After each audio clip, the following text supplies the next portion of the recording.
good evening. I'm Professor Smollemorton, and this is the last event for the 13th Annual PD Fiction and Poetry Festival. This is a reading and discussion with fiction writer Celeste. Thank you for coming out this evening. This has been a wonderful festival, but it's not over. After this, we will have, there are books on sale, as you saw when you came in here. There will be a book signing with Kristen and Celeste. They'll be set up over here to my right, your left. After that, at 8:15, there will be a reception in the cottage. Everyone's invited to come over for heavy hors d'oeuvres and, what is it tonight, ham or turkey? I believe it's ham. Ham, there you go. And open bar? All right. Got to get the important things. So, couple of notes. If you have electronic devices, make sure that you turn those off. Sometimes they do go off whenever the presentation is going on, so please turn those off. If you must leave, exit as quietly as your emergency allows you to, and then join us after the session. Please don't come back in after that. Thanks so much to this year's writers, Adrian and Kristen and Margaret. Thank you so much for coming and joining us.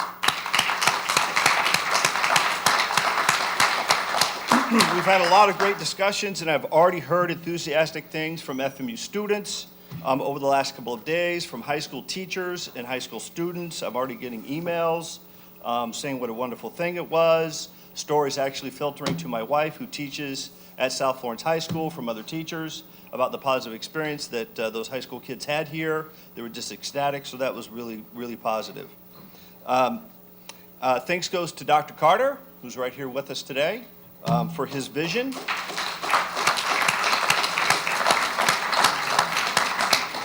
And the money that helps focus that vision.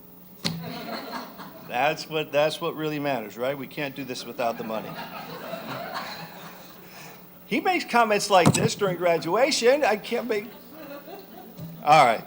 And special thanks to Joangela Edwins and Landon Houle. Where'd Landon go? Landon, all the way back in the back. They're the co-chairs. They put in most of the work to make this thing happen. Thank you so much, my friends.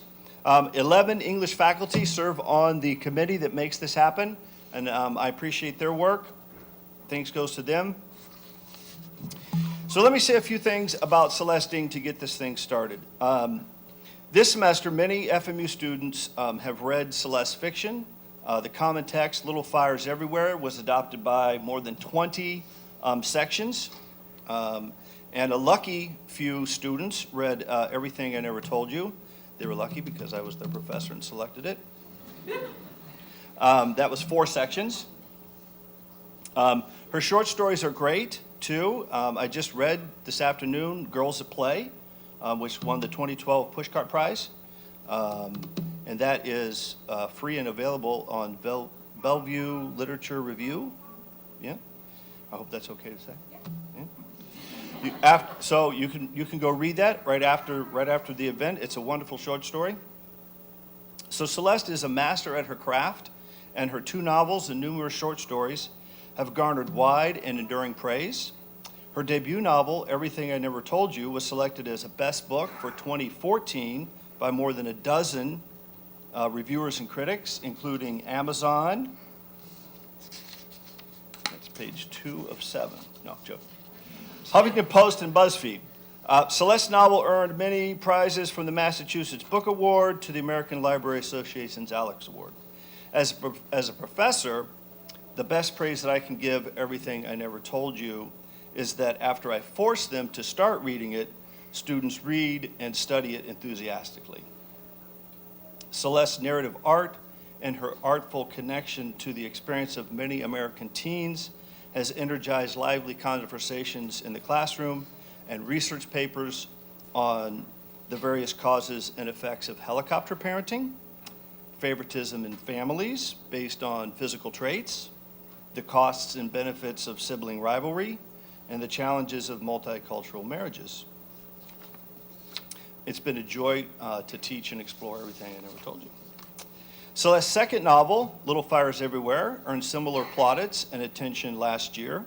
The San Francisco Chronicle saw not only the artistic merit of Celeste's novel, but also its cultural importance. Quote, Ing has one-upped herself with her tremendous follow-up novel, a finely wrought meditation on the nature of motherhood, the dangers of privilege, and a cautionary tale about how even the tiniest of secrets can rip families apart. Ing is a master of pushing us to look at our personal and societal flaws in the face and see them with new eyes. If Little Fires Everywhere doesn't give, last page, you pause and help you think differently about humanity in this country's current state of affairs, start over from the beginning and read the book again. Happily, we don't have to do that because Celeste's with us here today. So she's here to share some of her work and her thoughts about the current state of America, right? So please join me in welcoming Celeste Ing.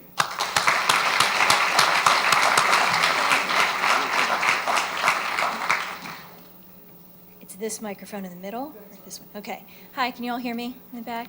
Thank you so much for that wonderful introduction. Thank you to Francis, Marion, and to Dr. Carter for making it possible for me to be here, and to Landon and Joe Angela, and to my fellow authors who I'm so happy to get to meet. I go to a lot of festivals, but it's very rare that we get to hang out with each other, and that's been a real joy to get to know all of you, so thank you, Margaret, Adrian, and Kristen. I'm going to read to you tonight, because I've gotten to read from the novel a couple times while I'm here. I'm going to read to you two bits that I don't usually read. We talk a lot about sort of the social and racial aspects of the novel, but we haven't talked a lot about some of the aspects of motherhood, which is another really big part of the novel. The novel takes place in Shaker Heights, Ohio, which is a suburb of Cleveland and my hometown. It's where I spent my adolescence until I went to college. It's sort of a very well-heeled neighborhood. It's extremely progressive. It's very planned. It was a great place to grow up. At the time I lived there, it was split almost 50-50 black and white, with a handful of other thrown in, which was me and my family mostly. But it focuses on two families, and apologies for those of you who've heard this in an earlier session. There's the Richardsons, who come from this community. They're very much of the community and embody it. It's sort of a mother, father, 4 teenagers, and a very different family, a single mother, Mia, and her daughter Pearl, who come in from out of town, and the ways that these two families kind of shift each other's worldview a little bit. And the thing that really sort of sets all the action of the book in motion is that the town is split over a custody battle. There's been a baby, a Chinese-American infant, who's been left at a fire station by her mother. She's been taken in. This is before the safe haven laws, where you were sort of not encouraged to do that, but if you couldn't take care of the baby, you were guaranteed to be protected. And so now if you go to the fire station, there's often a sign there, this is a safe haven. Those are actually pretty recent laws, and they came into being in part because sometimes people, if they felt overwhelmed, they didn't know what to do with their babies. So this takes place in 1997, before those sort of laws existed. And I'm going to read you two scenes.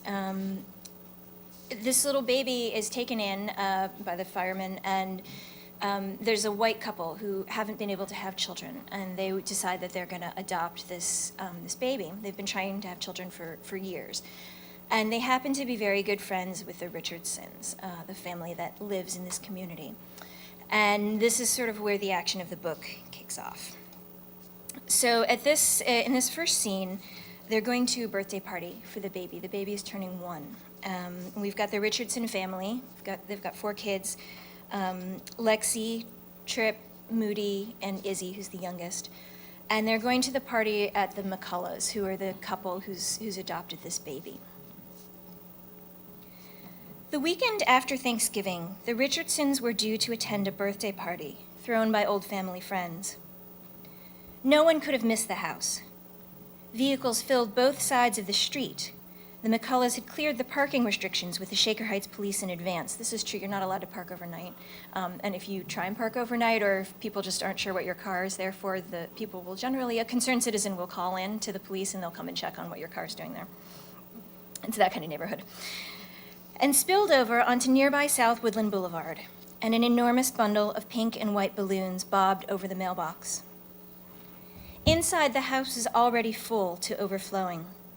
There were mimosas and an omelet station. They were caterers offering bite-sized quiches and poached eggs in puddles of velvety hollandaise. There was a 3-tiered pink and white cake, draped in fondant and topped with a sugar figurine of a baby holding the number 1 in its chubby hands.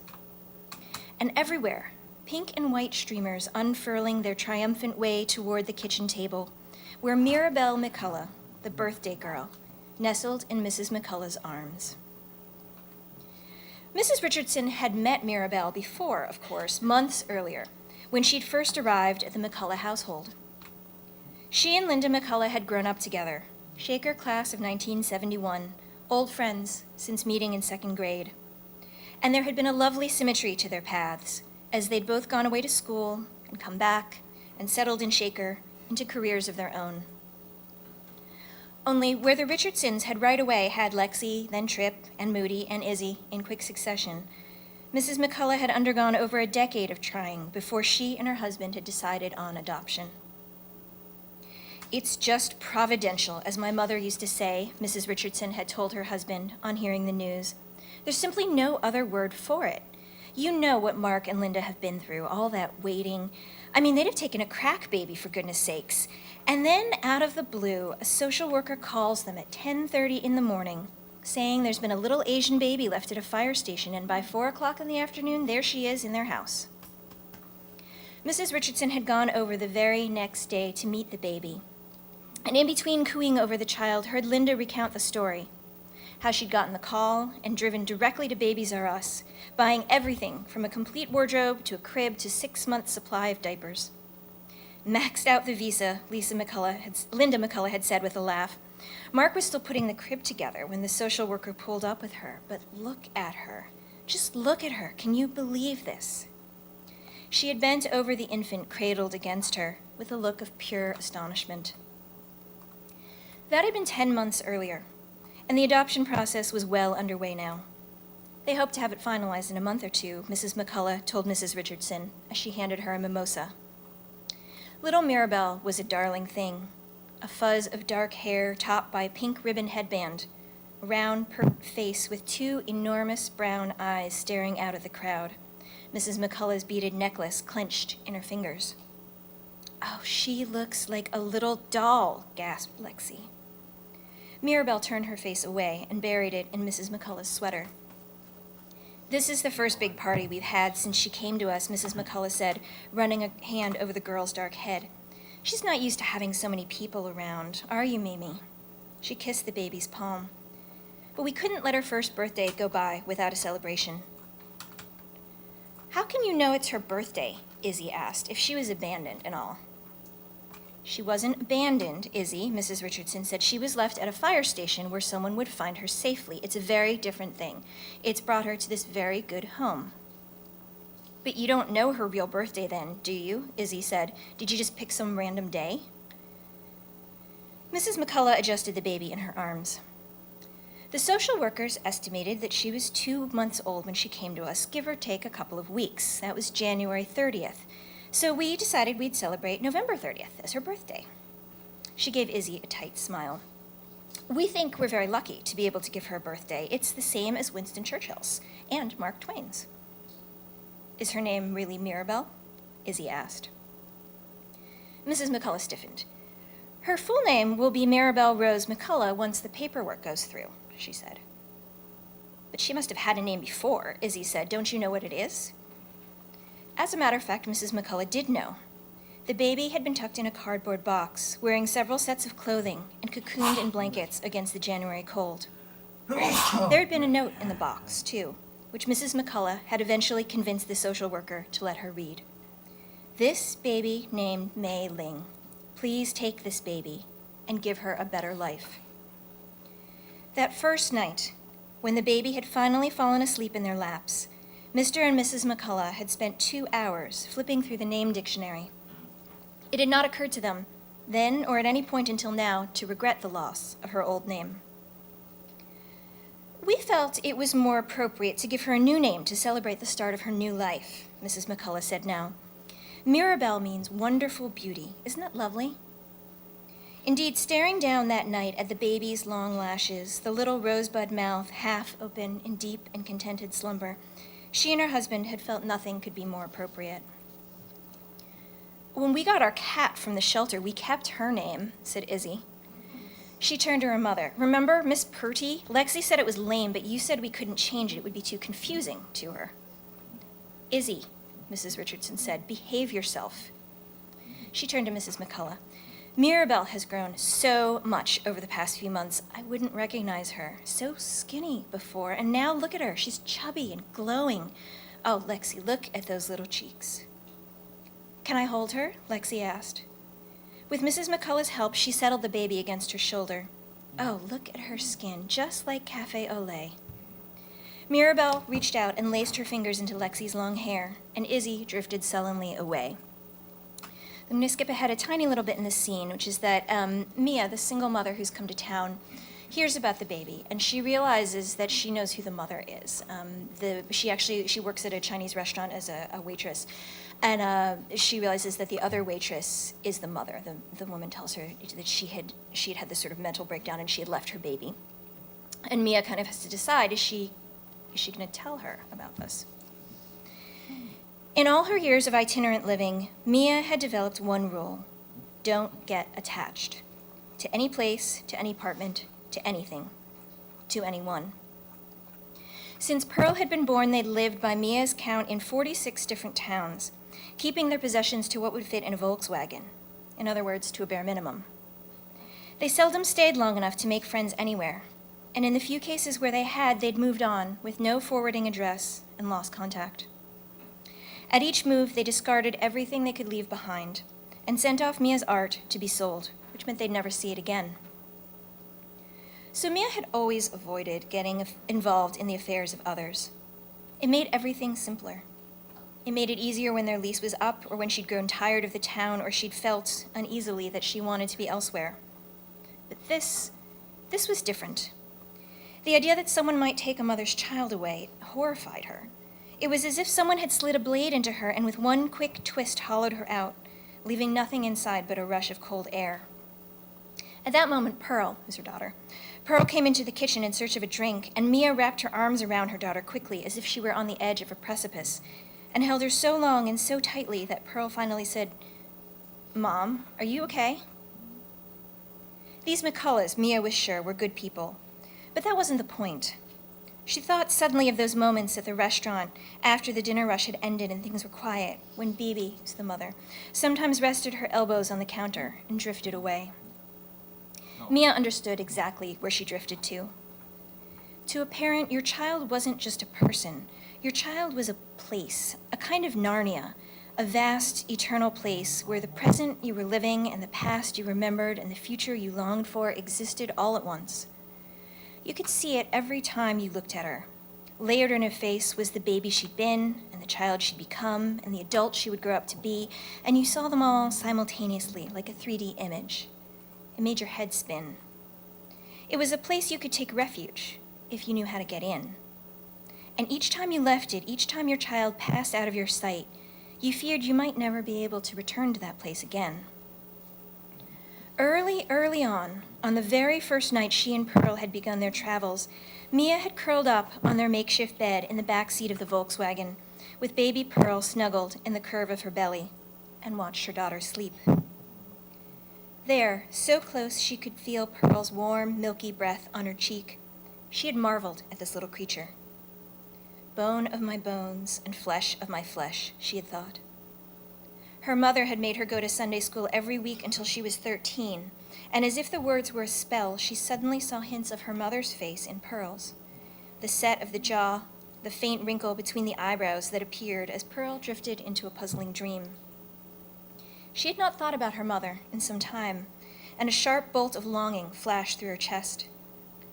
As if it had disturbed her, Pearl yawned and stretched, and Mia had cuddled her closer, stroked her hair, pressed her lips to that unbelievably soft cheek. I kind of like the sound effect, like it goes with the baby. I kind of miss those noises. Bone of my bones and flesh of my flesh, she had thought again, as Pearl's eyes fluttered closed once more. And she was certain that no one could ever love this child as she did. I'm fine, she said to Pearl now, and with a wrenching effort, she let her daughter go. All finished here. Let's go home, okay? Even then, Mia had a sense of what she was starting.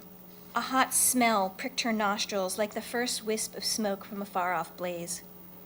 She did not know if Bibi would get her baby back. All she knew was that the thought of someone else claiming her child was unbearable. How could these people, she thought, how could these people take a child from its mother? She told herself this all night and into the next morning as she waited for the phone to ring. It wasn't right. A mother should never have to give up her child. Bibi, she said when a voice picked up on the other end. It's Mia from work. There's something I think you should know. So Mia's convinced herself, of course, that she knows what's best, and she puts herself firmly on the side of Bibi, who's the biological mother of this baby. But of course, others in the town don't feel the same way. And the Richardsons, who are friends of the McCullough, are firmly on their side, and the town sort of ends up being split. And one of the things that I wanted to do in writing this book was not to present answers or to say this is always going to be the best thing or this is not, but just to show how complicated these questions are. So as the book goes on, there is eventually a hearing. It's not a trial because no one's on trial, but it's a hearing in family court to decide what is going to be the best thing for this baby. Bibi tries to get the baby back. The McCulloughs have almost finished adopting it. And so I've actually never read this scene before, so this will be fun. To read the scene in which you hear the back and forth, and in which I wanted the readers to just sort of feel both sides of this, to just feel that whatever happens, this baby is going to gain something and is going to lose something. Because the hearing was kept private, like all proceedings in family court, the news stories could continue to be sensational and simplistic, easy arguments for one side or the other. Only those in the hearing room, the McCulloughs, their lawyer, Mr. Richardson, who's helping out with the lawyers, Ed Lim, Bibi, and the judge himself, heard about all that had happened in all its messy complexity. And it was complicated, what had happened. It was a terribly awkward, agonizingly slow, painfully intimate story that unfolded over the course of that week, back and forth between Mr. Richardson and Ed Lim, who's the birth mother's lawyer. One of them making a point for his client, the other expertly picking it up and turning it neatly on its head. When the baby was found, she had been undernourished. Her fontanelle was sunken in, a telltale sign of dehydration, and her ribs and the small bones of her spine had been visible under her skin, like a string of beads. At 2 months old, she had weighed only 8 pounds. But the baby had refused to latch. Bibi had tried and tried until her nipples cracked and bled. She had cried, her breasts hard with milk she could not feed her child, the infant screaming on her lap, furiously turning her little face away. And at the sound of the baby's cries, pink milk had gushed from her breasts and trickled down into her lap. After 2 weeks of this, Bibi's milk had dried up. She had spent her last $7 on formula, and then her wallet was empty, except for a fake $1 million bill someone had given her at work for good luck. Severe diaper rash on the baby indicated that she had sat in soiled diapers for hours, if not days, on end. But Bibi had had no money for diapers. Remember that she had spent her last $7 on formula. She had done her best. She had taken the soiled diapers off, scraped them as clean as she could, refastened them around her daughter's waist. She had smeared Vaseline, the only thing she had, onto the angry red patches that blossomed on her daughter's skin. Neighbors had heard the baby squalling for hours on end. All day, all night, the neighbor from 3B had said, screaming when I left for work in the morning, screaming when I came home at night. He had thought about calling the police, but didn't want to interfere. I keep to my own business. But Bibi had cried too. Yes, she had lain and sobbed, sometimes with the baby across her chest, frantically stroking her back and hair, sometimes alone on the floor beside the dresser drawer she had used as a cradle, while the baby wailed alongside her. their voices floating to the roof in painful harmony. In a month and a half of turbulent motherhood, Bibi did not once seek help from a psychologist or a doctor. She should have, it is true, but she had no idea where to turn. Her English was middling at best, her reading comprehension minimal. She did not know how to find the social workers who might have helped her. She did not even know they existed. She did not know how to file for welfare. She did not know that welfare was a possibility. When she looked down, she saw no safety net, only a forest of skyscrapers stabbing upward like needles upon which she would be impaled. Could you blame her for tucking her daughter onto a safe ledge while she herself plummeted? Bibi had left her baby early in the morning on January 5th, 1997, at the fire station on Kinsman Road. That night, the temperature had dipped to 31 degrees. With wind chill, it was 17. At 2:30 a.m., when the firemen opened the door and discovered the baby lying in a cardboard box, it had just begun to snow, and everything was covered with a silvery, crystalline dusting. Although it had indeed been quite cold when Bibi placed her baby on the steps of the fire station, the baby had been wearing 3 shirts and 2 pairs of pants and had been swaddled in 4 blankets, every baby item Bibi had owned. Her little hands had been tucked inside to keep them warm, and a fold of blanket had been drawn over her head to shield it from the wind. By everyone's best estimates, she had been outside for approximately 20 minutes when the fire chief opened the door, and in the snow for perhaps 2. Only a little of the snow had begun to stick to the blankets, making her look as if she had been sugared or dipped in diamonds. Bibi had been in the country only 2 years by the time her baby was born, and Cleveland for barely 1. She had held 3 apartments in the time she'd been in Cleveland, had broken the lease on one, and had been chronically late and short on rent on another, and had never held a job that paid more than minimum wage. She had been embarrassed every month about being behind. 1 month she had paid in full and then hadn't had enough money for groceries and electricity. What a thing to choose between hunger and darkness. After that, she had decided to pay what she could, and on days when she got good tips, she would write her name on a piece of paper, fold a 20 inside, and slide it under her landlord's door. She kept track of the balance on an old envelope that was always out on the kitchen counter. The balance ran like this: September, $100 short. September 8th, paid $20. September 13th, paid $20. September 18th, paid $20. October, $80 short, so now $120 short.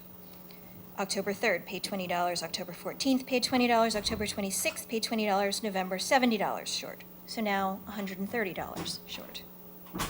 Once she was behind, how could she catch up? And what other kind of job could she get, speaking little English, having not even the equivalent of a GED?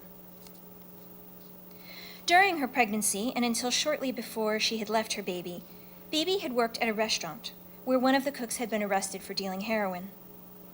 Prior to that time, several of the other staff members had suspected something between the two of them. There had been flirting. On at least one occasion, the cook in question had given Bibi a ride home at the end of the night. Was it not probable that Bibi, with such dubious associates, had also been involved in something illicit? The cook, Vinny, had indeed been dealing heroin. This cannot be denied. But his interest in Bibi had been purely platonic. He had pitied her, watching her belly swell, knowing that her rat of a boyfriend had taken off and left her high and dry. 10 months earlier, his sister had been in the same boat, and every night when he came home to the apartment they shared with their mother, Teresa looked grayer, the baby squalling across her lap or slumped on her shoulder like a little old man. The two of them there on the couch, looking elderly and exhausted. Is it any wonder that every morning when he saw Bibi, his heart would feel bruised? Was it wrong for him to joke with her, trying to make her smile as he could no longer make his sister smile? To give her a ride home when he saw her feet swelling until the laces of her shoes finally split? As for Bibi, she had found Vinny attractive, it is true. But her attraction came largely from his kindness to her, and the thought of a man, any man, touching her as the baby drummed her heels within her filled her with repulsion. When Vinny was picked up by the cops, Bibi had felt a deep sadness for him, as if he had been a brother she would never see again. Bibi's current job as a waitress paid her the state minimum for tipped employees, $2.35 per hour. At 50 hours per week plus tips, her average take-home pay was $317.50. Could she reasonably hope to support a child and provide all its necessities on that income? Would she not be forced to seek welfare and food stamps and school lunches? Would she and her child not become a drain on the community's resources? But there would be love, too, so much love. With that, you could get by with so little. It was enough for the basics: rent, food, clothes. How did you weigh a mother's love against the cost of raising a child? Mark and Linda McCullough, it was quite clear, had all the necessary resources for raising a child. Mr. McCullough had a steady, well-paying job. Mrs. McCullough had, for the past 14 months, been a full-time mother to the baby and planned to be so indefinitely. They owned their own home in a safe, affluent neighborhood. Overall, they were in the 96th percentile financially. While in their care, the baby had been well-clothed, well-fed, and well-cared for. She had regular medical checkups, plenty of socialization, plenty of enrichment, library story times, infant swim, mommy and me music classes. The McCullough home had been rigorously checked and certified as lead-free. Furthermore, the McCulloughs had shown themselves to be exceptionally devoted to raising a child. Records had shown they'd tried to conceive children of their own for 10 years and had been waiting to adopt for another 4. They had sought the advice of every medical expert in the greater Cleveland area and then engaged the most reputable adoption agency in the state. Did this not suggest that they would give the baby the most loving possible care along with every opportunity? But the baby already had a mother, whose blood flowed in her veins, who had carried her in her womb for months, who had felt her kicking and flipping within, who had labored for 21 hours as she made her way face up and screaming into the bright light of the delivery room, who had burst into ecstatic tears at hearing her child's voice for the first time, who had, even before the nurses wiped the baby clean, even before they cut the cord, touched every part of her child, her tiny, flaring nostrils, and the faint shadows of her eyebrows, and the womb-slick soles of her feet, making sure she was wholly present, learning her by heart. Should custody be returned to Bibi, she would of course be raising her child as a single working mother. Who would care for her child while she was at work?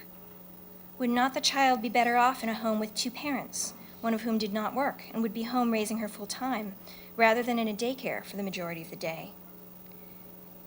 And would not the child be better off in a home with a mother and a father, studies showing the importance of a strong male figure in a child's life? It came over and over down to this: what made someone a mother? Was it biology alone, or was it love? I realized I didn't bring my phone up, so I have no idea what time it is. What time is it? 18 till 8. Okay, I'm going to read one more short section because I feel like it's important to give sort of the point of view from Mrs. McCullough as well.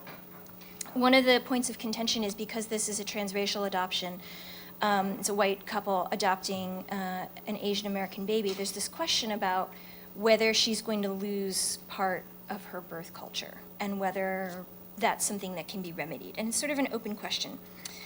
But the birth mother's lawyer, his name is Ed Lim, he's doing this pro bono, gets up to ask Mrs. McCullough questions about how she plans to raise this child. So this is the last section I'll read that's quite short. So this is the lawyer, Ed Lim, speaking. Mei Ling has been with you. Mei Ling is the baby's birth name, so there's a little, different people in the book choose to call her by different names. Mei Ling has been with you for 14 months now. What have you done in the time she's been with you to connect her to her Chinese culture? Well, another pause, a very long one this time. Pearl of the Orient is one of our very favorite restaurants. We try to take her there once a month. I think it's good for her to hear some Chinese, to get it into her ears, to grow up feeling that this is natural. And of course, I'm sure she'll love the food when she's older. Yawning silence in the courtroom. Mrs. McCullough felt the need to fill it. Perhaps we could take a Chinese cooking class at the rec center and learn together when she's older. Ed Lim said nothing, and Mrs. McCullough prattled nervously on. We try to be very sensitive to these issues whenever we can. Inspiration arrived. Like for her first birthday, we wanted to get her a teddy bear, one she could keep as an heirloom. There was a brown bear, a polar bear, and a panda. And we thought about it and decided on the panda. We thought perhaps she'd feel more of a connection to it. Does Mei Ling have any dolls? Ed Lim asked. Of course, too many. Mrs. McCullough giggled. She loves them, just like every little girl. We buy her dolls, and my sisters buy her dolls, and our friends buy her dolls. She giggled again. She must have a dozen or more. And what do they look like, these dolls? Ed Lim persisted. What do they look like? Mrs. McCullough's brow crinkled. They're dolls. Some are babies, and some are little girls. It was clear she didn't understand the question. Some of them take bottles, and some of them you can change their dresses. And one of them closes her eyes when you lay her down, and most of them you can style their hair. And what color hair do they have?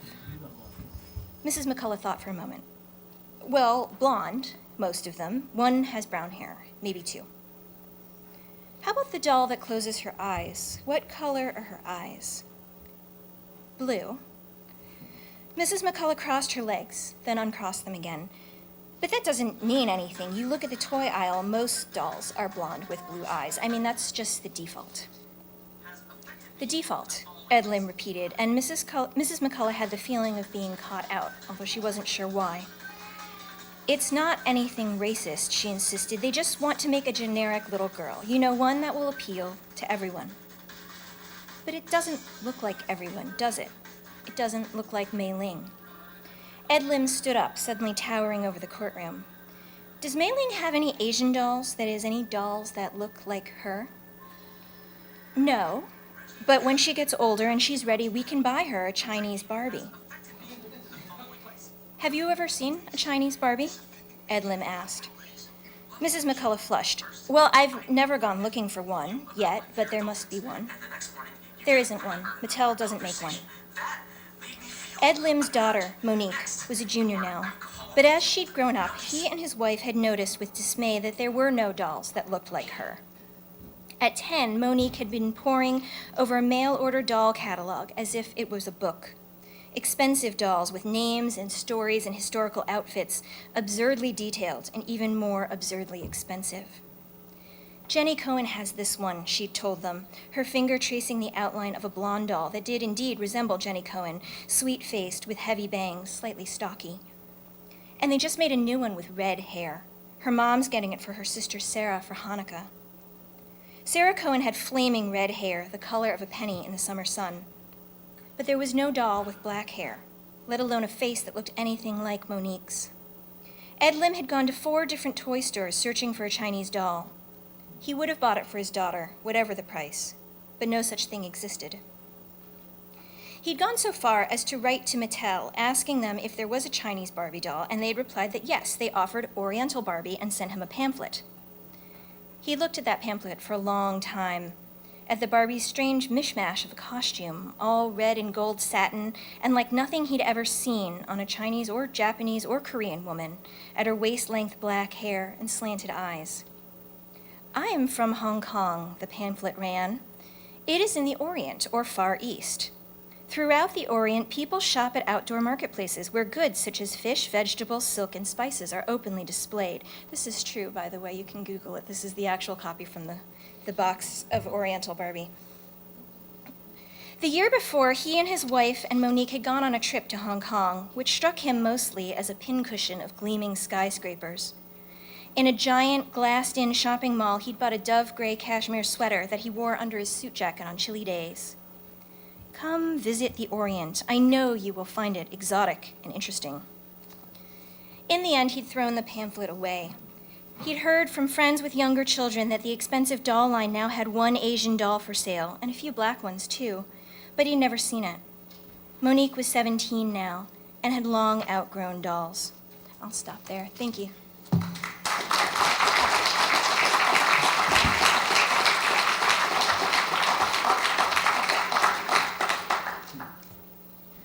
So I think this is when I'm supposed to take your questions, so if you have any. They don't even have to be about writing.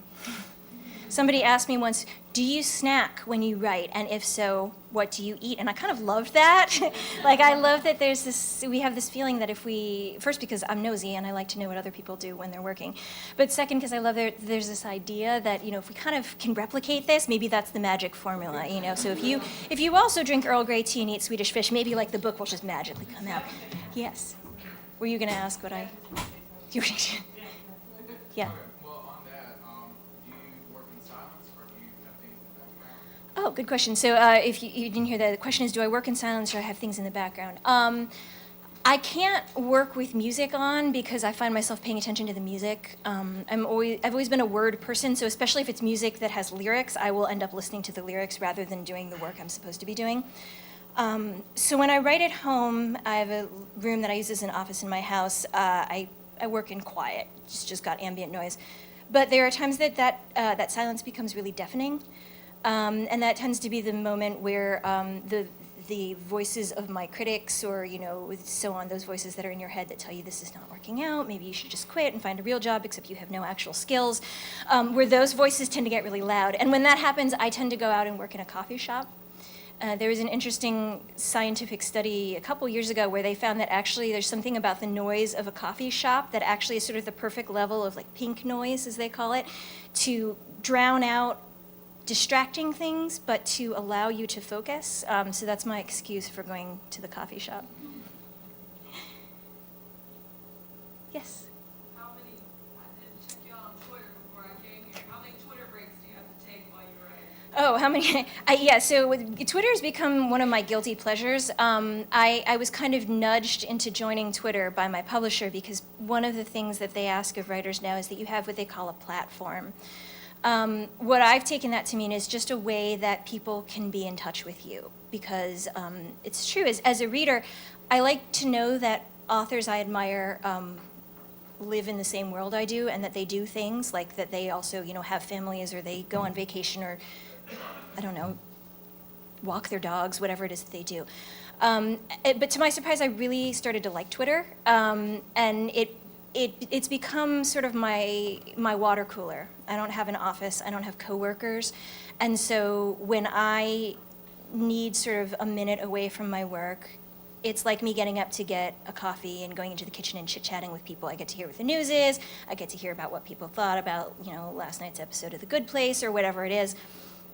And the problem, of course, is that, like anything, it can suck a lot of time in. It is really easy to fall into a Twitter hole, either of rage or of just delightful animal video. There's a lot of animal videos, a lot of animal GIFs. So I work with something that, it's called the Pomodoro system. It's based on that little, have you ever seen those kitchen timers that look like tomatoes? It's Pomodoro tomato. The idea being that I work for 25 minutes and then I get a 5-minute break where I can do whatever I want. And often that's when I go on Twitter, get a snack, go to the bathroom, and then you come back and you work for another 25 minutes. And there's something nice about that because it allows me to not go on Twitter, not check my email, not look up whatever it was I was going to look up on Wikipedia, which is a dangerous place to fall into. Because I tell myself I'll do that in the 5 minutes. So I'm on Twitter sporadically throughout the day, and I find that it does feed my writing because the people that I follow post interesting things. It's sort of like your friends saying like, hey, here's this cool article, read what's going on. Oh, here's this amazing artist who's doing this cool thing. Also, here's the news. Maybe you will get mad about that. It's a lot of that lately, but it's something I think so it's a fresh stream of sort of like new information that comes into my head, and Twitter kind of reminds me that people are frustrating, yeah, but also like really funny and really interesting and really witty and really generous. Like there's a lot of really nice things that happen on Twitter, and so I try and keep those parts, but I do have to take breaks. Yes?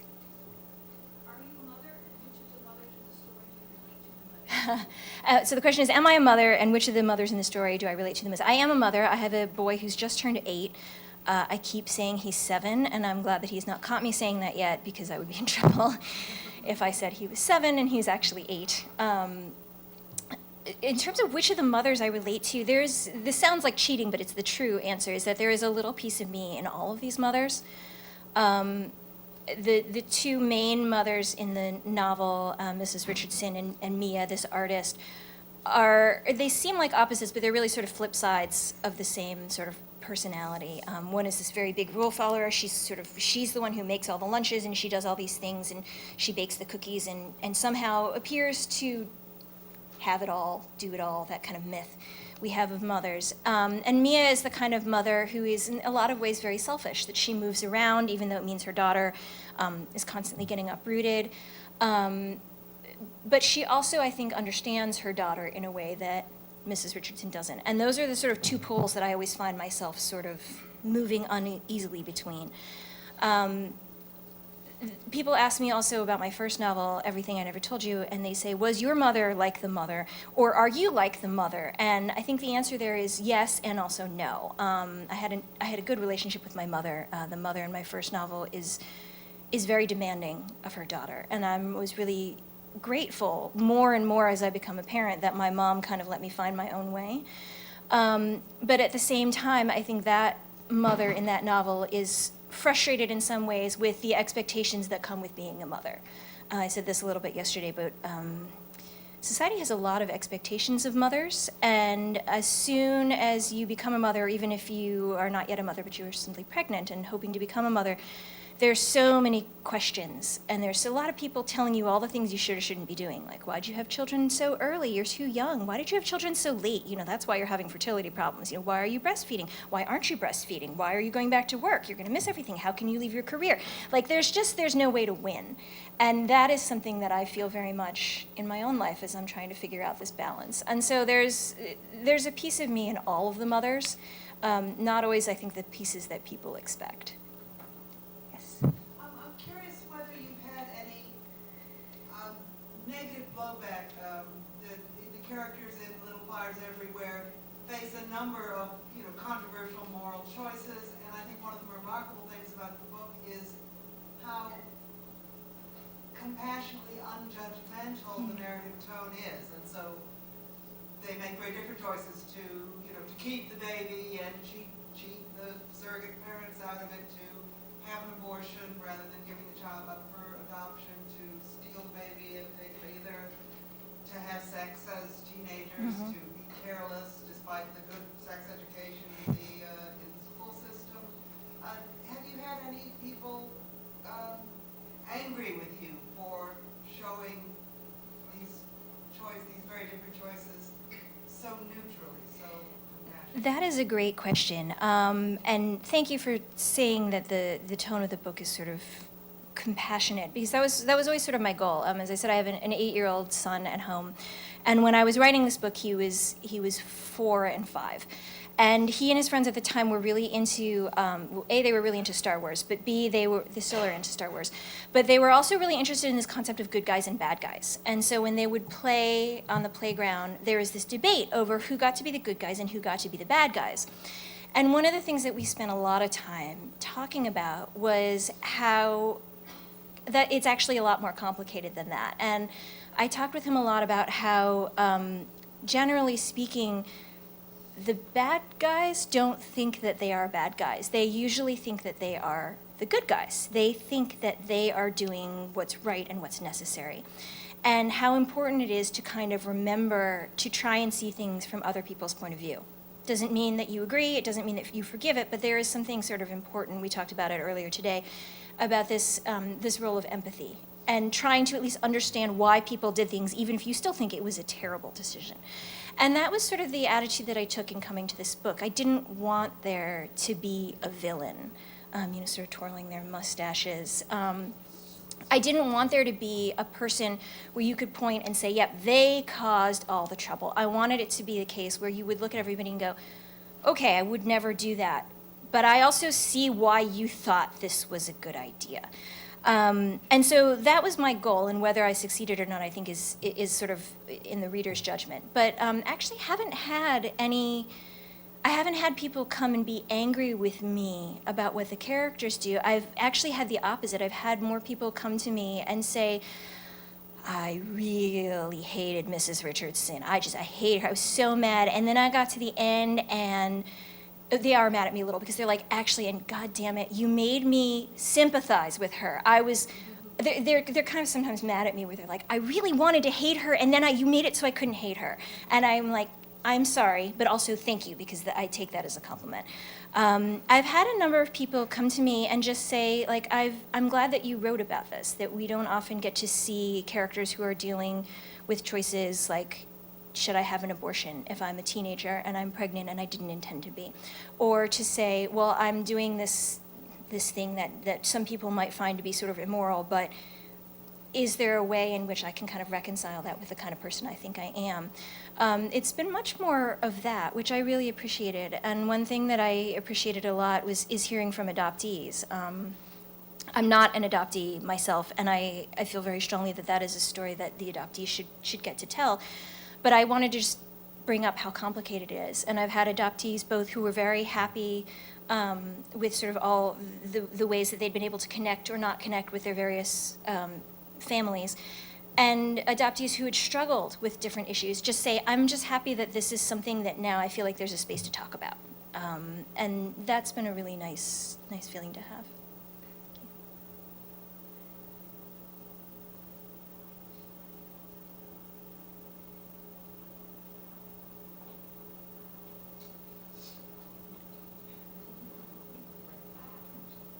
Should we?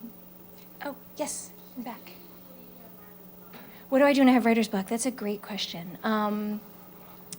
When I feel like I'm stuck, it's usually a sign to me that I don't know enough about what I'm doing, and I have to kind of take a step back and think about it. For me, writing is always about trying to figure out something I don't understand. And so in this book, I knew that this character was going to set her family's house on fire, and I was trying to figure out why she would do that. In my first novel, I had a young girl who had died, and I wanted to look at what in her family had led to this and how she'd ended up there. And so when I don't know, that's always a sign to me that I need to go and learn something, and I need to think about the characters more. And so in practical terms, what I do is I give myself a pass, like a free pass for the day. Going for a walk is an amazing thing that for some reason loosens up a lot of ideas for me, but often I'll go and I'll do something that has nothing to do with writing. Like I will go and like knit something, or I'll go and cook something, or I will go and watch like a superhero movie. I'm a big superhero movie fan. And it's surprising how those things that seem like they're not related in some way often jar things loose, or they provide you the key that you need to kind of unlock the next piece. And sometimes those periods of feeling blocked last for a while. Sometimes they're quick, but sometimes I will feel blocked for weeks or more. And I think for any of you who are aspiring writers, it's important to kind of give yourself that space to know that nobody sits down and is just constantly like tapping away on the computer without a pause. The thinking is also part of the writing process. I think that's something important to remember. All right, I think we are about out of time, so thank you all so much. Thank you.